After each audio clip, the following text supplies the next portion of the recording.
The assembly hall stretched across 3 kilometers of reinforced steel and transparent aluminum, floating in the vacuum of space like a crown jewel. Inside, 7 species sat in judgment, their representatives arranged in a semicircle that had witnessed countless decisions over thousands of years. Today they had summoned the humans. Commander Jake Morrison stood at the center of the chamber, his dress uniform crisp despite the long journey from Earth. Beside him, Dr. Lisa Grant clutched a datapad containing information she knew the Council would ignore. Behind them, Ambassador Trey Holland shifted his weight, uncomfortable under the harsh lights and harsher stares. High Arbiter Zalthor dominated the center seat, his reptilian features twisted in what passed for a condescending smile among his people. The Vrexians had ruled their corner of the galaxy for 12,000 years, and Zalthor never let anyone forget it. His scales shimmered golden green under the lights, each one a mark of status his species had earned through conquest and diplomacy. Humans, Zalthor's voice boomed through the translation systems. You stand before this council to answer for your violations of established boundaries. Your species has existed in space for barely 80 years, yet you spread like a plague across systems we have carefully maintained for millennia. Jake kept his expression neutral. He had expected this. Earth had been expanding rapidly, establishing colonies on worlds the Council considered strategically important. But they had bigger problems than territorial disputes. High Arbiter, we understand your concerns, Trey began, his diplomatic training taking over. But we've come to discuss a matter of greater urgency. Our probes have detected unusual activity in the Outer Veil region. We believe there may be a threat that concerns all of us. The chamber erupted in what could only be described as laughter, though it came in various forms across the different species. The insectoid counselor Morenti clicked her mandibles in amusement, while the gaseous Thornweaver representative's containment suit flickered with colors that translated to mockery. A threat? Zalthor leaned forward. You, who have barely left your own solar system in living memory, presume to warn us of threats? We who have maintained peace across 10,000 star systems. Lisa stepped forward, unable to contain herself any longer. With respect, High Arbiter, this isn't about pride. Our deep space probes picked up energy signatures that don't match any known technology. The readings are consistent with weapons platforms, massive ones, and they're in a region your own records mark as forbidden. Our records are none of your concern, human, Mex Renti interjected. The Outer Veil is forbidden for good reason. It is unstable, dangerous, and of no strategic value. That you send probes into such regions only proves your recklessness. Jake activated his datapad, projecting holographic images into the center of the chamber. The council members watched as graphs and sensor readings filled the air. Energy spikes, massive metallic structures, patterns that suggested not natural phenomena, but deliberate construction. These readings were taken over 6 months, Jake explained. Whatever is out there, it's waking up. The energy output has increased by 40% in that time. If this is a weapons platform and it activates fully, it could threaten every inhabited system in this sector. Zalthor waved a clawed hand dismissively. Your primitive sensors detect echoes and shadows. You see threats where there are none because your species is young and afraid. We have explored the Outer Veil extensively. There is nothing there but dead rocks and expired stars. Then why is it forbidden? Lisa challenged.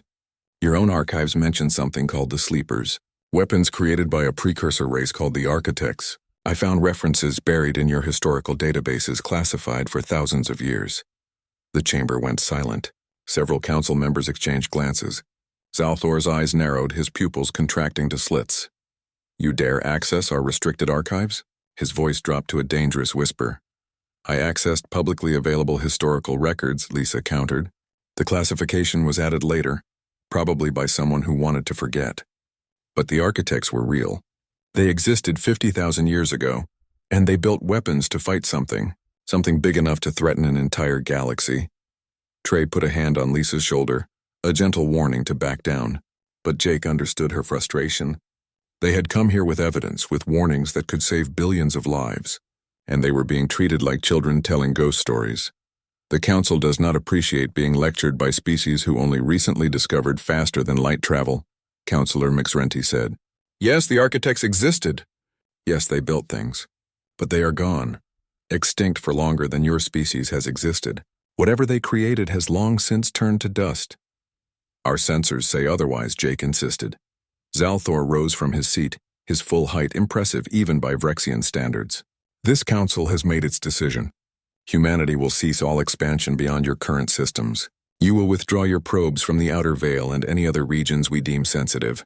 Your military development will be frozen at current levels, subject to our inspection and approval. You can't be serious. Trey's diplomatic mask slipped. We came here to warn you, and you respond by treating us like criminals. You are not criminals, Zalthor said. You are children playing with fire, unaware of the damage you might cause. We have maintained galactic peace for longer than you can imagine. We know what we are doing. You do not. The other council members murmured their agreement. Jake felt his jaw tighten.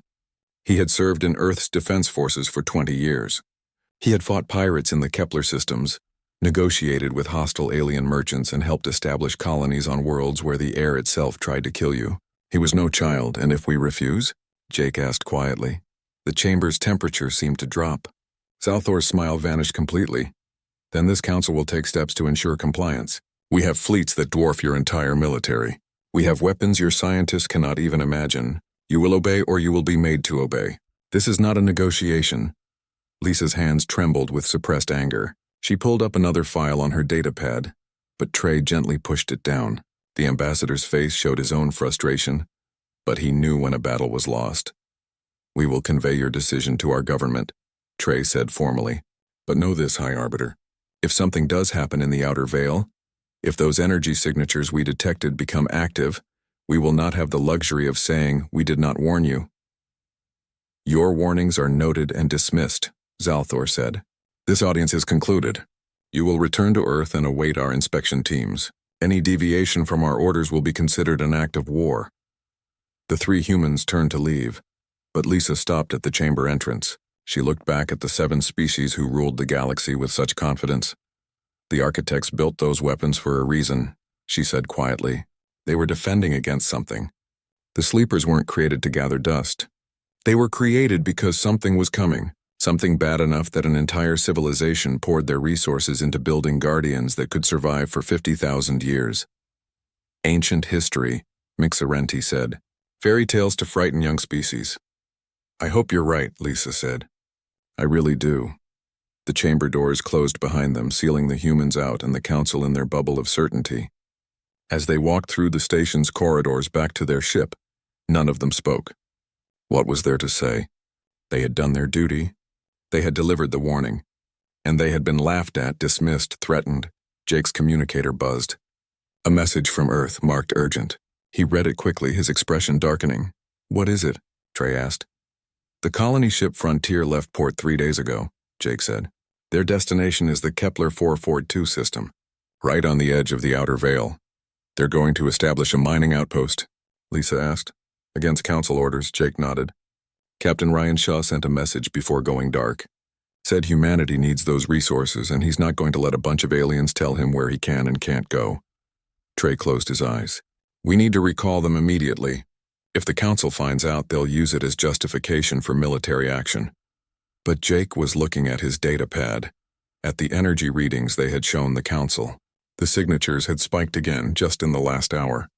Whatever was out there in the darkness, it was waking up faster than they had predicted.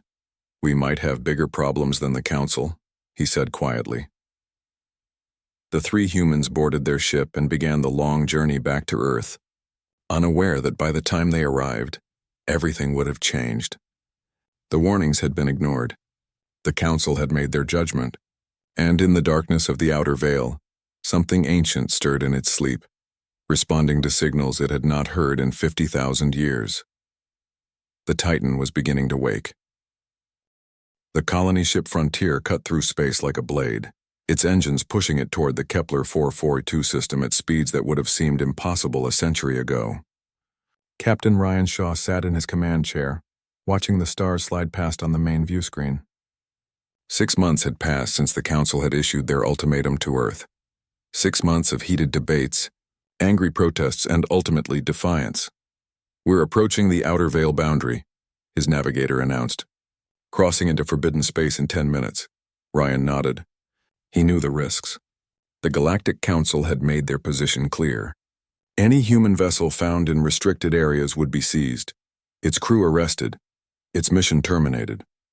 But Earth needed resources, and the mineral-rich asteroids in this region were too valuable to ignore just because some aliens had drawn arbitrary lines on a map. "Take us in," he ordered. Engineer Kate Palmer looked up from her console, her young face showing concern. "Captain, I'm picking up some strange readings. Energy fluctuations coming from deeper in the veil. They're not natural." "Define not natural," Ryan said. Kate's fingers danced across her controls, pulling up data streams. "The energy signature is too regular, too consistent. It's like a heartbeat, but massive. And it's getting stronger." Dr. Vincent Cole practically jumped from his seat. The xenoarchaeologist had been studying ancient alien civilizations for 15 years, and he had begged to join this expedition. "Those could be the signatures the Council probes detected. Captain, we need to investigate." "Our mission is to establish a mining outpost," Ryan reminded him. "Not to chase ghosts. Please." Vincent's eyes gleamed with excitement. "If there's something out there, something from the architect civilization, it could change everything we know about galactic history." "Just a quick look," Ryan considered. The Council had forbidden humans from exploring this region, which meant anything they found here would be untouched, unstudied.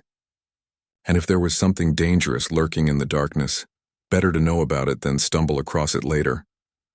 "Fine," he decided. "Plot a course toward the energy source. But we're not staying long. Kate, keep those engines hot in case we need to run." The Frontier adjusted its trajectory, diving deeper into the outer veil. The stars here were older, dimmer, their light weak and red. Space felt heavier somehow, as if the universe itself was holding its breath. 3 hours later, they found it, sweet merciful. Kate's voice trailed off as the object appeared on their sensors. It was enormous. The size of Earth's moon, maybe larger. A perfect sphere covered in geometric patterns that hurt to look at. The patterns shifted and flowed like living things, pulsing with a faint blue light that cycled in regular intervals. The structure floated alone in the void. No star nearby, no planets in orbit. Just this massive construct waiting. "I'm reading artificial materials," Kate reported, her voice shaking slightly. "But also organic compounds. It's like a fusion of machine and living tissue. Captain, nothing in our databases matches this." Vincent was practically vibrating with excitement. "This is an architect facility." "It has to be. The age of the materials, the construction methods, everything points to their civilization. Captain, I need to get closer. I need to study this."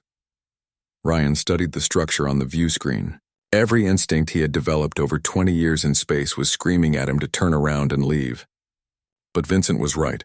This was a discovery that could change everything. "All right," he said slowly. "We'll move in for a closer look. But everyone stays alert. Kate, scan for any signs of activity or defense systems." The Frontier approached the structure carefully, like a mouse approaching a sleeping cat. As they drew closer, the scale became even more apparent. The geometric patterns on the surface were actually massive channels, each one wide enough to fly a ship through. And deep within those channels, something glowed. "I'm detecting a power source," Kate said. "It's drawing energy from somewhere." "Captain, I think this thing is active." "Define active," Ryan demanded. "The power draw has increased by 3% since we arrived." Kate's fingers flew across her console. "It's like our presence triggered something. Like it knows we're here." Vincent was already suited up. "I'm going inside. There's an opening about 2 kilometers from our position. I need a team." Ryan wanted to say no. Every fiber of his being wanted to order the Frontier to turn around and run. But they had come this far. And if this structure was waking up, Earth needed to know. "Take Palmer and a security team," he ordered. "You have 2 hours. If you're not back by then, we're leaving with or without you." The shuttle detached from the Frontier and glided toward the opening Vincent had spotted. It was a massive archway, easily large enough to accommodate ships 10 times their size. As they passed through, their lights revealed corridors that stretched into darkness, walls covered in symbols and patterns that seemed to shift when not looked at directly. Kate led the way with her engineering scanners, mapping the interior while Vincent recorded everything with his cameras. The security team followed, weapons ready, though they all knew their small arms would be useless against whatever built this place. The corridors led deeper into the structure, always downward, always toward the center. The temperature dropped steadily, and frost began forming on their suits. But the deeper they went, the brighter the glow became. "The power source is close," Kate said, "just beyond this chamber." They entered a spherical room so large their lights couldn't reach the far walls. And at the center, suspended in midair by invisible forces, was a crystalline cocoon the size of a skyscraper. It pulsed with light in rhythm with the structure's heartbeat, and through the translucent surface they could see something inside. "Something massive, what is that?" one of the security guards whispered. Vincent approached the cocoon, his scanner going wild. "It's alive. Or in stasis. The readings are incredible. This thing has been here for at least 50,000 years, perfectly preserved. It's like a seed waiting to sprout." Kate's instrument started blaring warnings. "Vincent, the power draw just jumped 20%. Whatever this is, we're waking it up." "We need to leave," Vincent said reluctantly. "Right now." They ran back through the corridors, but the structure was changing around them. The walls began to glow brighter. The geometric patterns shifted faster, and behind them they heard a sound like cracking ice, but amplified 1,000 times. The cocoon was breaking. Ryan saw them emerge from the structure on the Frontier's cameras. "Get back here now," he shouted into the communicator. "Kate, what's happening?" "The structure is fully active," Kate gasped as they raced toward the shuttle. "It's drawing massive amounts of energy from subspace. Captain, you need to move the ship. Get out of here." Ryan was already giving orders, but before the Frontier could move, space around them rippled. A Vrexian battle fleet dropped out of faster-than-light travel. 12 massive warships surrounding the structure and the human colony ship. High Arbiter Zalthor's face appeared on every screen. "Human vessel, you are in violation of Council space. You will surrender immediately." "We're not your enemy," Ryan shouted back. "There's something inside that structure, something dangerous. We need to evacuate this region now." "Your tricks will not work," Zalthor responded. "You will be taken into custody and your ship impounded. Prepare to be boarded." The crystalline cocoon shattered. Kate's shuttle was just docking when the Frontier's sensors went insane. Energy readings spiked off the scale. The massive structure began to unfold like a flower, its surface splitting into sections that moved with impossible grace. And from the center, it emerged. The Titan was beautiful and terrible in equal measure. Its body was biomechanical, a fusion of living tissue and advanced technology that defied understanding. It stood 20 kilometers tall, humanoid in basic shape but alien in every detail. Its surface shifted between metallic and organic, adapting and changing moment by moment. 4 eyes glowed like newborn stars, and when it moved, space itself seemed to bend around it. For a moment, everyone just stared, humans and Vrexians alike, frozen in awe and terror. Then the Titan released an electromagnetic pulse. Every ship within a light minute went dark. The Frontier systems died instantly. Half of Zalthor's fleet simply stopped, their crews trapped in metal coffins floating in space. Only the ships furthest from the Titan retained any power, and they were scrambling to retreat. The Titan's eyes swept across the disabled vessels. It raised one massive arm, and weapon systems that hadn't been active in 50,000 years began to power up. Kate pulled herself to the emergency manual controls, using the last of the shuttle's battery power to seal the airlock. Through the viewport she could see the Titan fully now, silhouetted against the stars. It was a god of war, ancient and terrible, and it had no idea who they were or why they were here. "We woke it up too early," Vincent whispered, his scientific excitement replaced by horror. "Its systems are corrupted. It doesn't know friend from foe. It's going to kill us all." Ryan's communicator crackled with static and broken voices. The Vrexian fleet was trying to fight back, but their weapons were having no effect. The Titan's body simply absorbed or deflected everything they threw at it. In the distance, swarms of automated drones began launching from the structure. Thousands of them, each one the size of a fighter craft moving. The emergency sirens wailed through the United Earth Defense Command headquarters, a sound that had not been heard since the Mars Rebellion 40 years ago.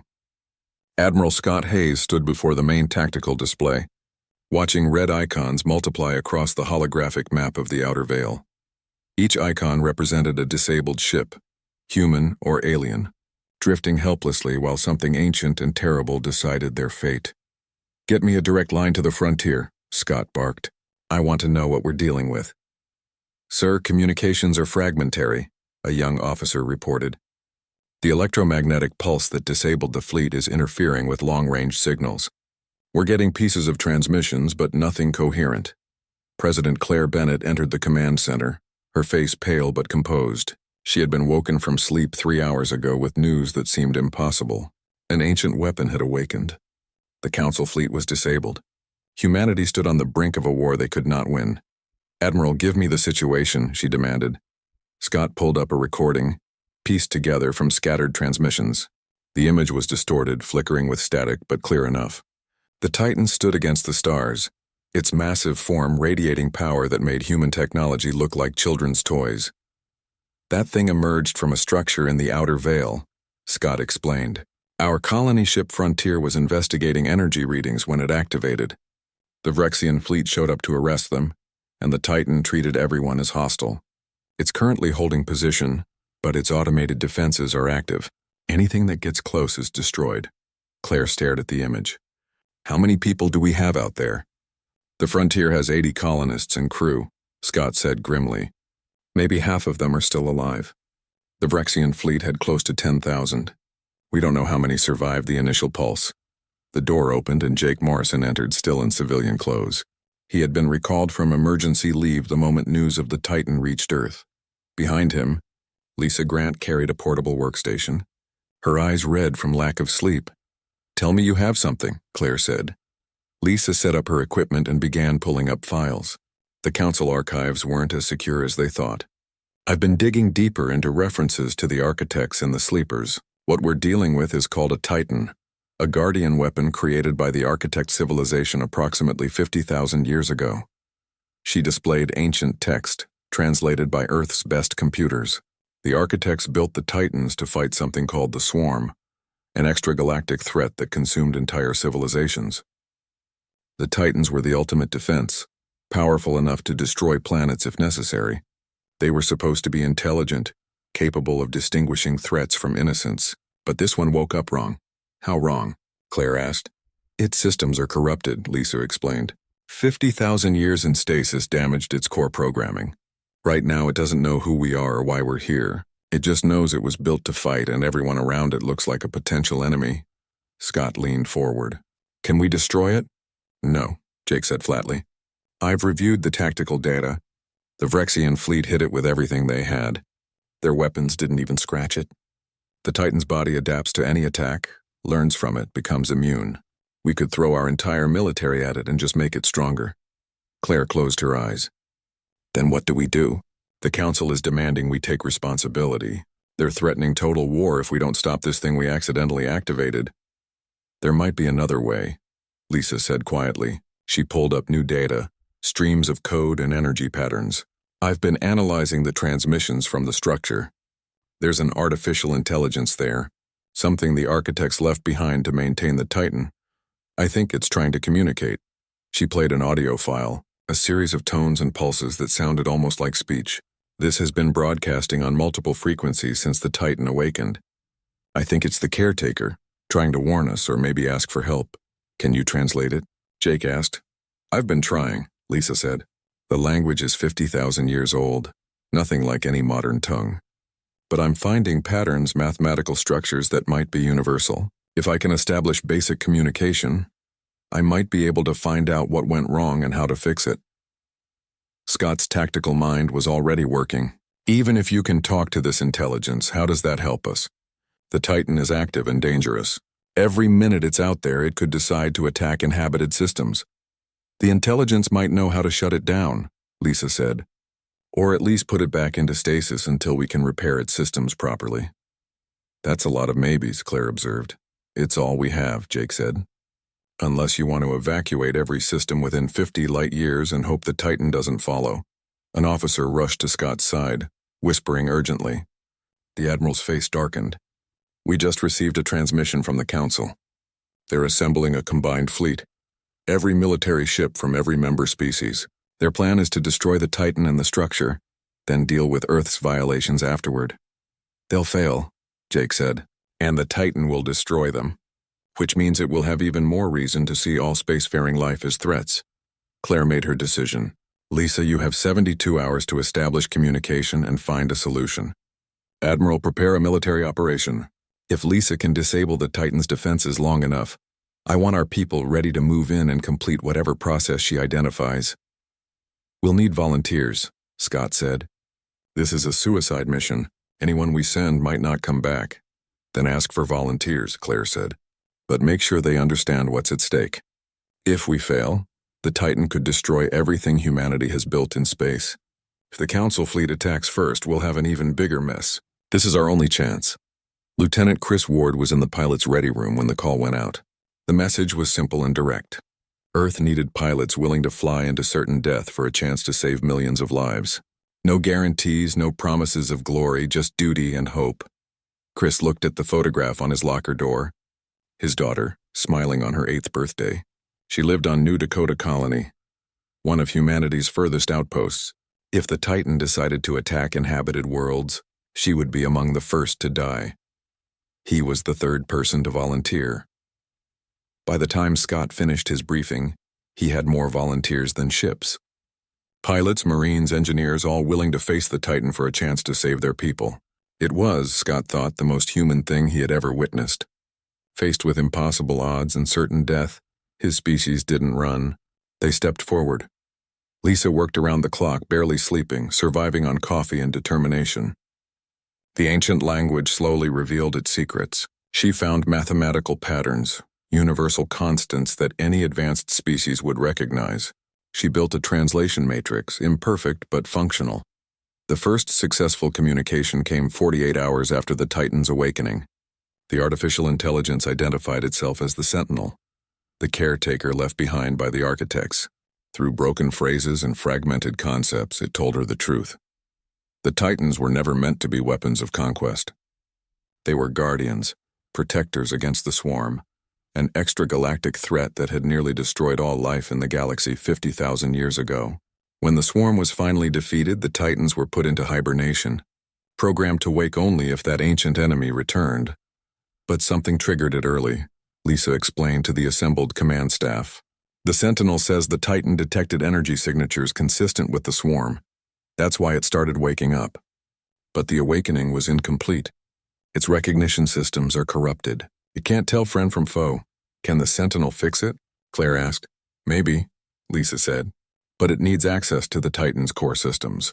The problem is the Titan views any intrusion as an attack. Its defenses will kill anyone who tries to get close. Unless we shut those defenses down, Jake said slowly. Hit it with an electromagnetic pulse strong enough to crash its systems. Give the Sentinel a window to upload repair protocols. How long would we have? Scott asked. Minutes at most, Lisa said. The Titan's body is designed to recover from damage almost instantly. We'd need to plant the EMP device at its core, detonate it, and upload the repair data before it reboots. And someone would need to stay behind to make sure the upload completes. The room fell silent. Everyone understood what that meant. I'll do it, Jake said quietly. Jake, no, Lisa started. I made first contact with the Sentinel, Jake said. I've studied the architect language more than anyone except you. And I'm expendable. You need to stay alive to coordinate the upload. The Sentinel needs you. Claire looked at her old friend. They had served together in the Mars Rebellion, had built Earth's space program from nothing. Now he was volunteering to die in the darkness alone for a chance to save people he would never meet. Thank you, she said simply. Scott pulled up a tactical display. We have 20 stealth fighters equipped with prototype EMP devices. Lieutenant Ward will lead the strike team. They'll plant the charge while our fleet engages the Titan's drones, keeping them distracted. Jake goes in with them, stays at the core to ensure the upload completes. What about the Council fleet? An officer asked. The Earth fleet dropped out of faster-than-light travel at the edge of the outer veil, and every sensor screen immediately lit up with warnings. The Titan stood where they had left it, surrounded by the wreckage of disabled ships and the swarms of automated drones that protected it like a cloud of deadly insects.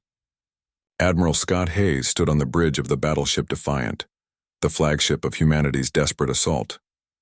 Around him, his crew worked in focused silence, each person knowing that the next few hours would determine the fate of billions. Status report, Scott ordered. Titan is holding position, the tactical officer responded. Drone count is approximately 8,000 and climbing.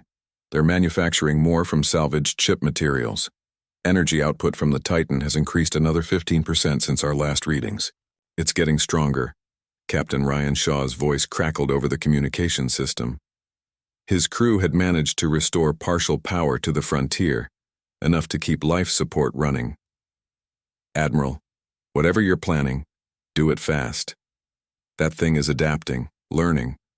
The longer we wait, the harder this gets. Lieutenant Chris Ward sat in his cockpit, running final checks on his stealth fighter. Around him, 19 other pilots did the same, their faces visible on his tactical display. Good people, brave people. Some of them wouldn't make it home. "Strike team, this is Ward," he transmitted on their private channel. "You know the mission. We punch through those drones, get to the Titan's core and plant the EMP charge. Simple, clean, probably impossible." A few nervous laughs echoed through the channel. One pilot, Karen Mills, spoke up. "Sir, what if the charge doesn't work? What if we can't shut it down?" "Then we improvise," Chris said. "But failure is not an option. My daughter is on New Dakota Colony. Every one of you has someone you're protecting. We do this right or we don't go home at all." Jake Morrison sat in the passenger seat of Chris's fighter, checking his equipment one last time. The repair protocols Lisa had created were loaded into his portable terminal, ready to upload the moment the Titan's defenses went down. The Sentinel had provided access codes, but Jake knew there were no guarantees. "You ready for this?" Chris asked. "No," Jake admitted. "But I'm going anyway." Lisa Grant's voice came through on the command channel, transmitted from Earth. "Jake, the Sentinel just sent new data. The Titan's core has a physical interface port. You'll need to connect directly, upload the protocols manually. It should take about 3 minutes."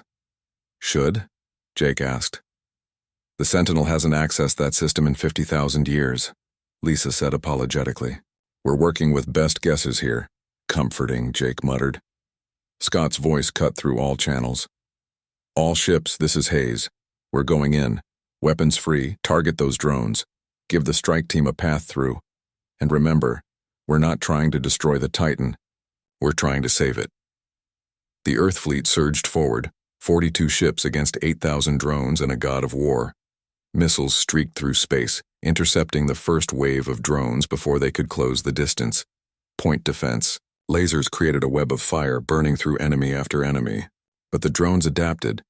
Each wave learned from the last, adjusting their tactics, exploiting weaknesses. 3 human ships took critical hits in the first 5 minutes. The destroyer Pacific went dark. Its hull breached in a dozen places. The Tornian frigate Constellation managed to fire its escape pods before its reactor went critical. "Strike team, you have your window," Scott shouted. "Go now!" Chris punched his engines, and the stealth fighters shot forward like arrows from a bow. They were small, fast, and built to avoid detection. Their hulls absorbed sensor beams, making them nearly invisible until they were right on top of you. The drones tried to intercept, but the main fleet was keeping them busy. Chris's squadron weaved through the chaos, dodging wreckage and weapons fire. Karen Mills took a hit, her fighter spinning out of control, but she managed to stabilize and rejoin the formation. The Titan loomed larger with every second, its massive form filling their view screens. Up close, it was even more impressive and terrifying. Its body shifted and changed, adapting to threats in real time. Where the Vrexian weapons had struck it, the armor had thickened and hardened. It was learning, evolving, becoming more dangerous with every attack. "I see the access point," Chris announced. "It's on the chest, right where the Sentinel said it would be. But there's a shield covering it." "The shield fluctuates," Jake said, checking the data Lisa had sent. "We have a 3-second window every 8 minutes. Next window is in 40 seconds. Then we wait," Chris said, bringing his fighter into a hover position. The other pilots formed a defensive sphere around him, their weapons tracking any drones that got too close. The seconds ticked down. 30 seconds, 20, 10. The shield flickered, and Chris shot through the gap. His fighter slammed into the Titan's chest, magnetic clamps engaging to hold them in place. Jake was already moving, explosive bolts blowing. The canopy, his suit protecting him from the vacuum as he scrambled onto the Titan's surface. The EMP device was the size of a briefcase, designed to deliver a focused electromagnetic pulse directly into the Titan's core systems.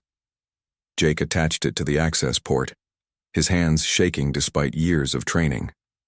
This was it. The moment that would determine everything. "Charge armed," he reported. "Detonating in 30 seconds. Strike team, get clear." "Negative," Chris said.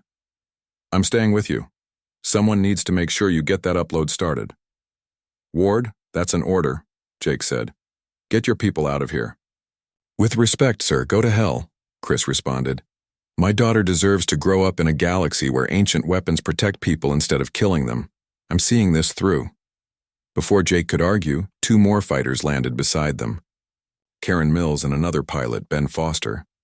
"We're not leaving either," Karen said simply. Jake wanted to argue, wanted to order them away, but there was no time. The charge was counting down. 15 seconds. 10.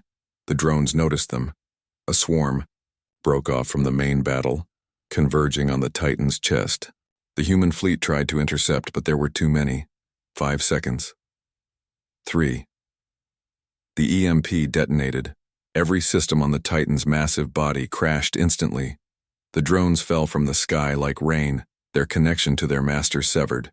The weapons that had been charging went dark. For the first time since it awakened, the ancient Guardian was vulnerable. Jake jammed his connector into the access port and began the upload. Progress bars crawled across his screen as terabytes of repair data flowed into the Titan's corrupted systems. 1%, 2%. The Sentinel had said 3 minutes, but Jake could already feel the Titan's body vibrating beneath him. It was rebooting faster than expected. "How long?" Chris asked, his weapon tracking the disabled drones floating around them. 2 minutes 40 seconds, Jake said. "Maybe less if this thing wakes up early." The drones began to reactivate. One by one, their systems came back online. They were sluggish, disoriented, but still dangerous. Chris and the others opened fire, destroying the closest threats. In the distance, a new threat appeared.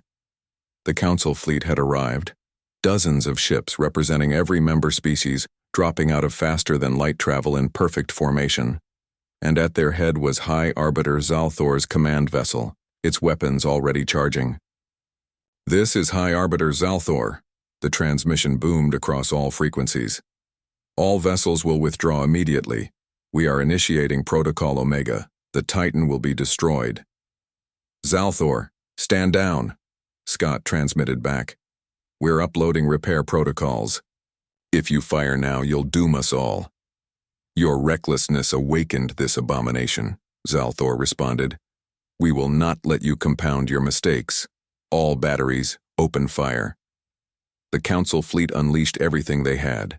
Missiles, plasma beams, kinetic projectiles all converging on the Titan's position. The human fleet tried to intercept, sacrificing themselves to protect the ancient Guardian they were trying to save. Jake watched the upload progress. 60%. 70.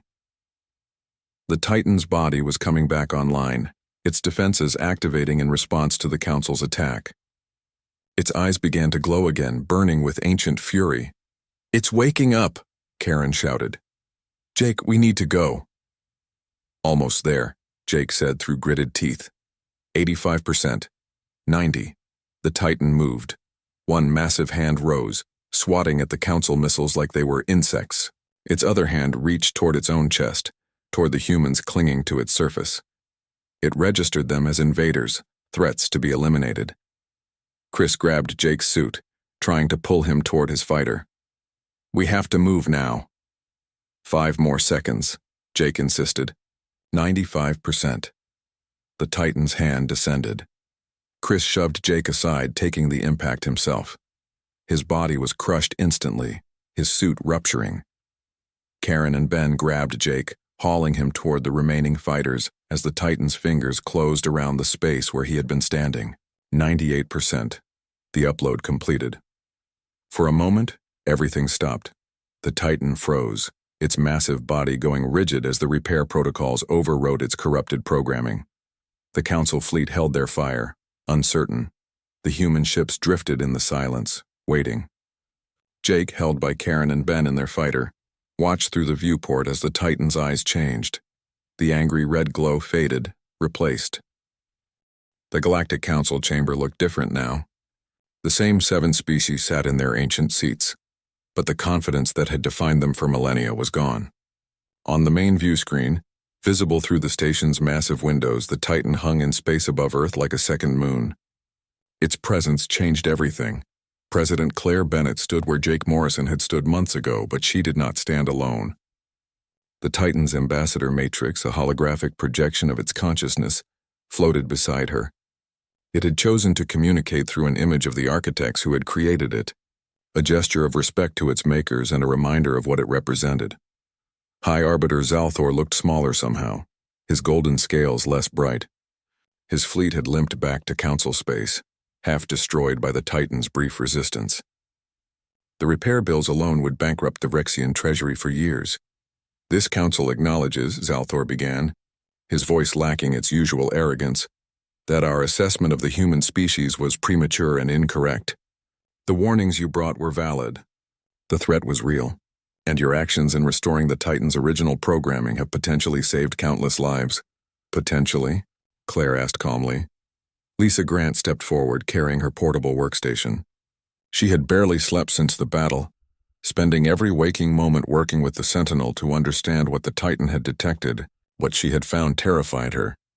The Titan didn't wake up by accident, Lisa explained, projecting data into the center of the chamber. Its sensors detected energy signatures matching the swarm, the ancient threat the architects built it to fight. These readings came from beyond the galactic rim, approximately 3 million light-years away. The council chamber erupted in multiple languages. Councillor Mexerenti's mandibles clicked rapidly, a sign of extreme agitation in her species. The gaseous Thornweaver representative's containment suit flickered between colors that translated to fear and denial. The swarm was defeated 50,000 years ago, one councillor protested. The records are clear. The architects won that war. They won that battle. The Titan's avatar corrected, its voice resonating with ancient authority. The swarm was pushed back beyond the edge of the galaxy. But the architects knew it would return eventually. That is why they created us. Not to fight one war, but to stand watch forever. Lisa pulled up more data. The energy signatures are getting stronger. Whatever is out there is getting closer. At current rates of approach, it will reach the outer systems of this galaxy in approximately 30 years. The silence that followed was absolute. 30 years sounded like a long time. But to prepare an entire galaxy for war against an enemy that had nearly destroyed everything 50,000 years ago, it was barely enough. What do we know about the swarm? Claire asked. The Titan's avatar shifted, displaying images pulled from its ancient memory banks. World stripped to bare rock, space filled with organic ships that grew like cancer, entire civilizations consumed in days. The architects had fought for 1,000 years before pushing the swarm back, and they had only survived because they created the Titans. The swarm consumes, the Titan explained. It takes biological and technological matter, breaks it down, uses it to grow. It does not negotiate. It does not stop. It exists only to spread and consume. The architects called it the end of all things. But you stopped it before, Zalthor said desperately. Your kind. The Titans. You can stop it again. I am one, the Titan said simply. The architects built 12 of us to fight the swarm. Only I remain active. The others sleep in hidden facilities across the galaxy, waiting for bearers worthy of awakening them. Then we wake them, Claire said. We find these facilities and activate every Titan we can. It is not that simple. The Sentinel's voice joined the conversation, transmitted from the ancient facility in the outer veil. The Titans must choose their bearers. They were designed that way to prevent misuse. I chose humanity because you risked everything to restore my purpose. The others will make their own judgments. We don't have time for them to be picky, one council member snapped. Then we better hope we're worthy, Claire said coldly. She turned to address the full council. This changes everything. The borders you drew, the restrictions you placed on humanity, none of that matters anymore. We face a threat that could destroy every species in this galaxy. We need to work together, pool our resources, prepare for war on a scale none of us have seen. And who will lead this preparation? Zalthor asked. The council has maintained order for thousands of years. We have the experience, the authority. You have the experience of maintaining peace, Admiral Scott Hayes said, stepping forward. But humanity has something else. We've spent our entire existence fighting our environment, fighting each other, fighting to survive on a world that tried to kill us every day. We know war, we know sacrifice, and we just proved we're willing to die to do the right thing. He pulled up tactical displays. We've already begun preparations. Earth's shipyards are being converted to produce war vessels using architect technology the Titan has shared. We're training new pilots, new soldiers. We're building what we call the defense line, a network of fortified systems between the swarm's approach vector and populated space. You presume much, Mexerenti said. This is not humanity's decision alone. You're right, Claire agreed. This is everyone's decision, which is why I'm proposing a new alliance. Not a council where one species dictates to others, but a true partnership. Every species contributes according to their strengths. Humanity will provide military leadership and the Titans support. The Rexians have manufacturing capacity we lack. The Clath Collective has computational power that could help us decrypt more architect data. Everyone has something to offer. And what of your expansion? Zalthor asked. The violations that brought us to this crisis? We'll need those resources, Claire said bluntly. The mineral-rich systems you declared off-limits are exactly what we need to build the fleet that will save us all. You can either help us mine them or get out of our way. The chamber erupted in argument, but Claire noticed something. The younger council members, the ones who had watched humanity save them from the Titan, were nodding. The old guard like Zalthor clung to their authority, but the future was already shifting. It took 3 days of negotiation, but in the end, the Galactic Defense Pact was signed. Humanity would have equal standing with the Council species. Resources would be shared. Military forces would be integrated. And the search for the other Titans would begin immediately. Jake Morrison stood on the observation deck of the new space station being built in Earth orbit. He had survived the mission to the Titan's core, though Chris Ward had not. Neither had 6 other pilots from the strike team. Their names were being carved into a memorial that would stand for as long as humanity existed. The neural connection Jake had formed with the Titan during those critical moments had left him changed. He could perceive things others could not, see patterns in sensor data that revealed hidden truths. The Sentinel said it was a gift or perhaps a burden. Jake was still deciding which. They're calling you a hero, Lisa said, joining him at the window. The man who saved the galaxy. Chris Ward was the hero, Jake said quietly. He gave his life so I could complete the upload. I'm just the one who survived. We're going to need more heroes before this is over, Lisa said. She pulled up a star map on her tablet, showing the galaxy and the vast emptiness beyond. The Sentinel found records of 3 other Titan facilities, one in Rexian space, one near the Clath homeworld, and one in uncharted territory near the galactic core. Will they wake for us? Jake asked. I don't know, Lisa admitted, but we have to try. One Titan barely held off the Council fleet. Against the swarm, we'll need all 12. The Titan itself floated nearby, its massive form casting a shadow over Earth. It had become humanity's guardian, but also their responsibility. The ancient weapon had chosen them not because they were perfect, but because they had shown the one quality the architects had valued most, the willingness to sacrifice everything to protect life. Admiral Hayes was already implementing the defense plan. New ships were being built using a hybrid of human and architect technology. Training programs were producing thousands of new pilots and soldiers. Earth's population was being mobilized for war, not with fear but with determination. The Council species contributed their own strengths. Vrexian factories churned out components for the defense stations. Clath computational networks worked around the clock decrypting architect databases. The Thornweaver diplomats reached out to neutral species building coalitions. Even Zalthor, humbled by recent events, threw his support behind the effort. But it was humanity that stood at the center of it all. The species everyone had dismissed as primitive and reckless had become the galaxy's best hope for survival. The Titan had chosen them. The Sentinel worked with them. And slowly, grudgingly, the other species began to see what the ancient guardian had seen. Humans were stubborn. They refused to give up even when the odds were impossible. They sacrificed for strangers. They faced extinction with a defiant laugh and a raised fist. They were not the strongest species, or the smartest, or the most advanced. But they had something the galaxy,